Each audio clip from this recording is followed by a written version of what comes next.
So the big story over the weekend was that Miguel Cabrera got career hit number 3,000. Is Miguel Cabrera going to be the last guy to do that?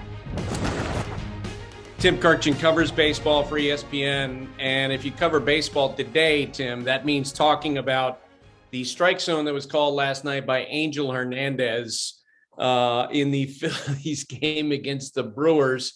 I must say, first off, how you doing this morning? I'm okay. It's a little bit of a shame we're talking about an umpire instead of two really good pitchers last night, but unfortunately that's where we are sometimes. Yeah, and I thought that Kyle Schwarber in some respects was like the perfect guy to really call attention to this whole situation, to punctuate the situation during the course of the night, because he's such a nice guy. Generally speaking, he doesn't complain about the strike zone, but at the end of the night, he had it. And the way that he argued and made his case with Angel Hernandez, slamming down his helmet and then going to one side of the plate and then going to the other side of the plate and talking about how it happened all night and then pointing to the Brewers dugout and pointing to the Phillies dugout, saying both sides, you've been terrible. I mean, that to me was appropriate. What'd you think? Well, again, Buster, I grew up watching Earl Weaver, and then I covered Earl Weaver, and there was nobody more entertaining arguing with an umpire than Earl Weaver. And we don't get that anymore, which is probably good for the sport. But that was very entertaining by Kyle Schwarber last night. And I think you're right. I think he spoke for both teams last night. I've seen some numbers. I'm not sure what to believe with umpire numbers anymore, but someone suggested he missed 19 calls last night, got 85% of them right. Look, it's really hard. That's a really hard job back there, but you got to do better than 85%. And if you miss 19 calls in a night and missed one by 6 inches or whatever I read somewhere, that's a bit much. So it's really unfortunate that we're talking about an umpire instead of, Eric Lauer's best major league game. And as Schwarber was going nuts, our cameras panned to Andrew McCutchen, who was standing in left field. He had been upset earlier in the game, Tim, to the point that when there was a subsequently after he was called out on a called third strike, Andrew jumped up as if he was trying to leap across the plate, pretending that that's what he would have to do to actually reach the pitch. But the cameras pointed at McCutchen as Schwarber's going nuts. And Andrew's just sitting there with his arms folded, and he's kind of shaking his head and laughing, like in support of Schwarber, like he's bemused, because there's no question that the strike zone last night really affected that game. Yeah, and that's what cannot happen. Look, it's hard enough to get a hit in the big leagues. I say it all the time. I don't know how anyone gets a hit anymore. The stuff is so good. And then when you're going to help the pitcher even more by giving him an inch here, 2 inches there, 6 inches there, it's virtually impossible. That's why we had 32 strikeouts last night. And it seemed to be missing all over every part of the zone. Like some umpires, when they have a bad day, they just miss the high strike or call it up there too many times. But this was high, low, in, and out. And I think that's what Schwarber showed very well. And I thought David Cohn on our broadcast made a great point when he noted that a lot of times the strike zone gets a little bit bigger for umpires earlier in the count, but when you get to 2 strikes, it becomes more difficult to get the punch out if you're a pitcher. But in this particular game, it seemed like so many of the calls missed by Angel were on 2 strikes, and how unusual that was. And of course, I was thinking back to the most famous strike zone in the history of baseball, 1997 playoff game between the Braves and the Marlins. Eric Gregg was the home plate umpire. He had a huge strike zone that game, and it especially was bigger for left-handed hitters of the Braves, and it was affecting the Braves a lot. And I remember talking with a baseball official late in that game, saying to her, look, you need to get Eric Gregg in the strike zone because he completely affected that game. And to me, that's that's where it gets to be a concern. As I mentioned, I talked to a friend last night who said to me, this is how baseball gets to an electronic strike zone, through games like this, where people are just up in arms saying the umpire shouldn't affect the game this much. You're absolutely right. When an umpire affects a game, we have to look at it closer. As you know, Buster, I'm not in favor of an electronic strike zone. I think we need the human element. If you're going to give the home plate umpire a little bit of help, a little augmented reality, maybe you can convince me you can help him. But we can't just have no umpire back there, and we can't just have a computer doing this. But we have to do better than last night. And it just seemed amazing how many people had an Angel Hernandez story to tell today, not just writers, but so many players said, well, who should be surprised by this after all these years? So in the midst of all that chaos last night, I was in the ninth inning. The Phillies are going nuts. Schwarber's getting ejected, and Bryce Harper puts his earpiece back in. He was wearing the mic for us last night. He puts his earpiece back in to tell us essentially, hey, good night. Thanks. This was fun. He had an earpiece on for 7 innings. And even at the end of the game with all that going on, he thought about doing that, which is why, Bryce Harper, like other players, has been so phenomenal in these situations when they're wearing this technology that allows them to communicate with booths during the course of the game. I thought it was fun again. Yeah, I thought it was great. I'm all for it. I did a bunch of them in spring training over the years. That was my favorite spring training games, with Mookie Betts and Freddie Freeman hooked up. Joey Votto opening night was tremendous with us. So let's do it every week, and it helps the game. It humanizes the players. It really helps the fans. I just hope all of our players recognize what an important thing this is and what a fun thing this is for everyone.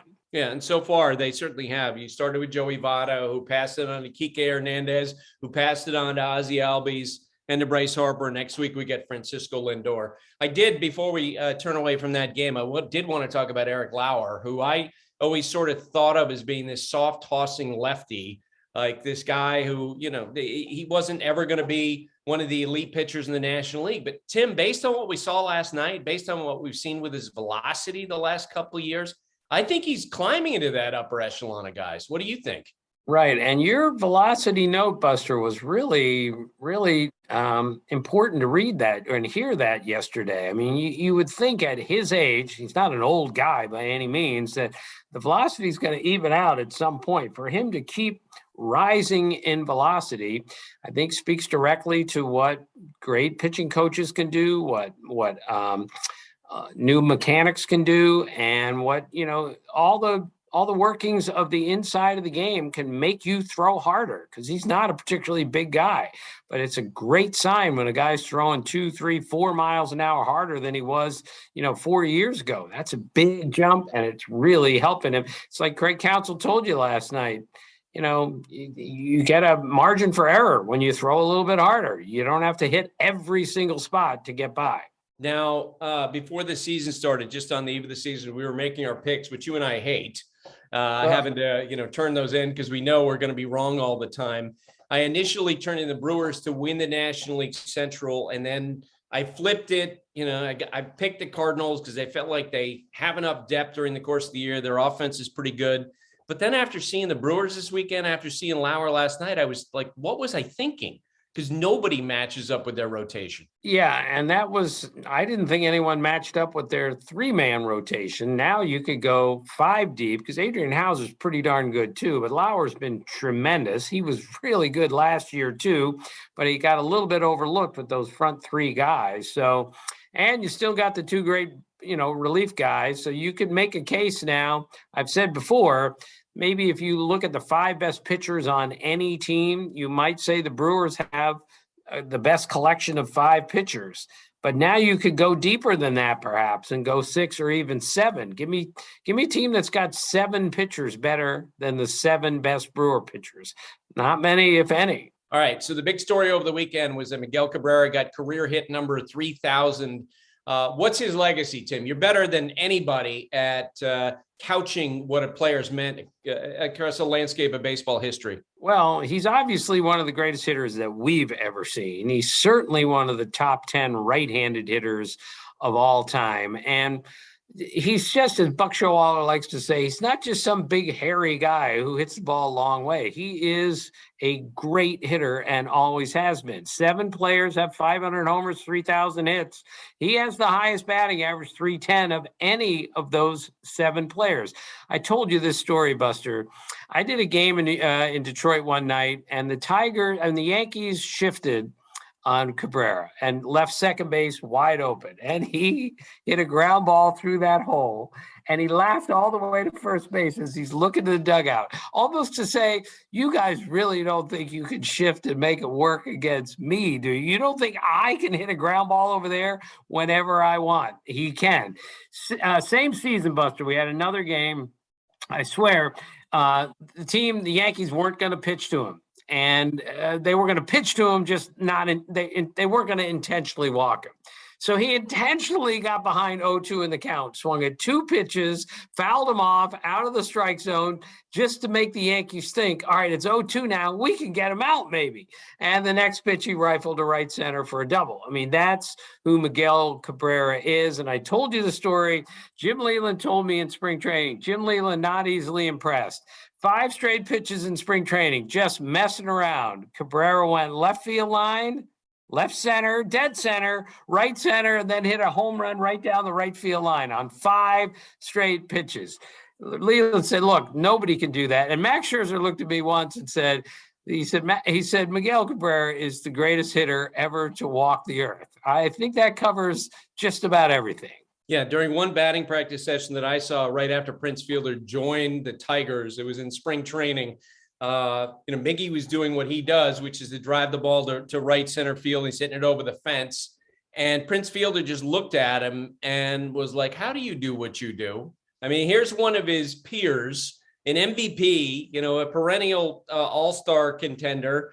And he is just in wonder of what Miguel Cabrera could do. I love the fact that Joey Votto tweeted out on Sunday, classic Cabrera, hit number 3,000 to right field. Because you and I both remember how in 2003, Cabrera really announced his presence on the World Baseball stage in that World Series against the Yankees when Roger Clemens knocked him down with a high inside fastball and then tried to beat him on the outside corner with another fastball, and Cabrera knocked it over the right field wall. Extraordinary for any hitter facing Roger Clemens, but for a rookie to do that distinguished him, and right away, told us how special he was going to be. Tim, I never even really thought of this question until the last week, and you start to examine numbers. We've talked a lot about 300 game winners. I still think Justin Verlander might have a chance to get to 300 wins. He's a long way away, but I never really considered the question that Miguel Cabrera might be the last guy to get 3,000 hits in the history of baseball. When you think about it, we talked so much last night about Bryce Harper and his 10 years in the big leagues.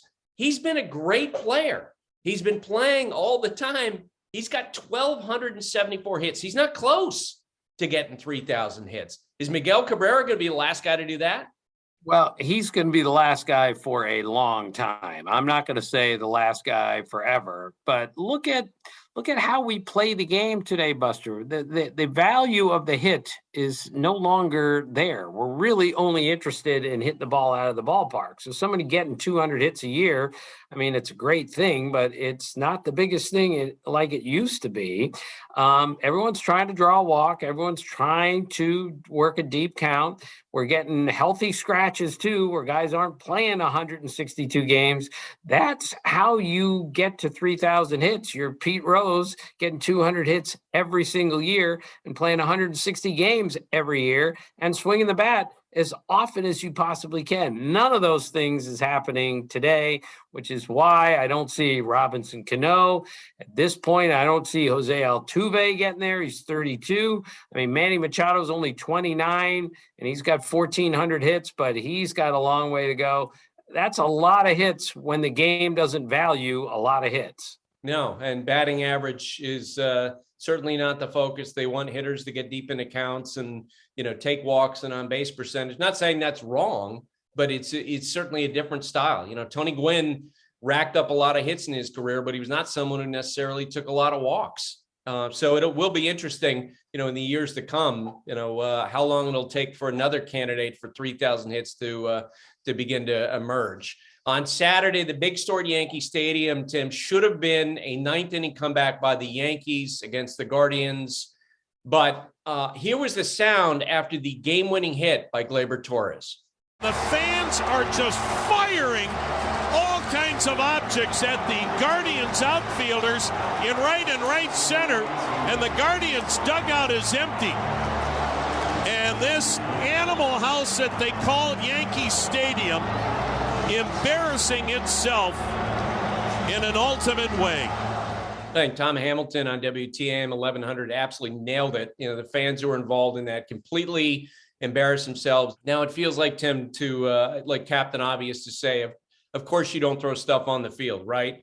When I checked with the Guardians people on Sunday morning and asked them, are you concerned about today? The responses I got back were, you know what, the Yankees baseball ops people are first class. They will take care of it. And sure enough, a lot of the security was beefed up for Sunday's game. Actually, the most remarkable thing to me that happened in that incident was how Yankee players, in the midst of their game, right after their celebration, ran out to right center field and began to try to calm down the fans. Aaron Judge, Giancarlo Stanton, Anthony Rizzo.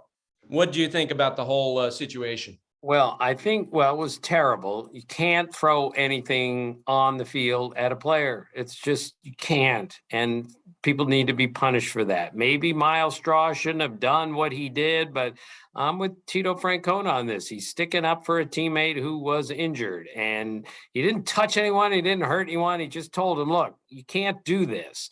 But I think the most important thing is what you just said. The Yankee players went out there and said, look, you can't do this. This is unacceptable behavior in this ballpark by our fans. When Aaron Judge goes out there and speaks, I think people listen. The worst news of the weekend, injury-wise, happened with the White Sox. Eloy Jimenez was running to first base, Tim, and this happened. Jimenez, who's had some foot and ankle problems. I think it was a surprise to some to see him not DHing today, but instead in left field, he took a nasty tumble. And Tim, he would remain on the ground for a long period of time until they actually had to cart him off. Tony La Russa told reporters on Sunday that the best case scenario is that he's going to be out 6 to 8 weeks. It feels like the White Sox are jinxed with injuries the last couple of years. Just terrible what's happened to them. And it started in spring training and it hasn't stopped. They were more than the prohibitive favorite to win the division. And I still think they're going to win the division because they are loaded still. However, that division is slightly better than we thought it might be. I mean, the Guardians are a little better than I thought they would be. The Royals have an interesting team. The Tigers have an interesting team. And the Twins are off to a slow start, but you got to think they're going to hit more than just Byron Buxton hitting. So I'm staying with the White Sox, but they better get some people healthy, and they won without Jimenez last year. We know that for most of the year, but you can't do that every year and continue to overcome injuries. They've had their more than their share the last 2 years. All right, Tim. Thanks for doing this. Always great to talk with you. Okay, Buster, thanks. Thank you for watching ESPN on YouTube. For live streaming sports and premium content, subscribe to ESPN+.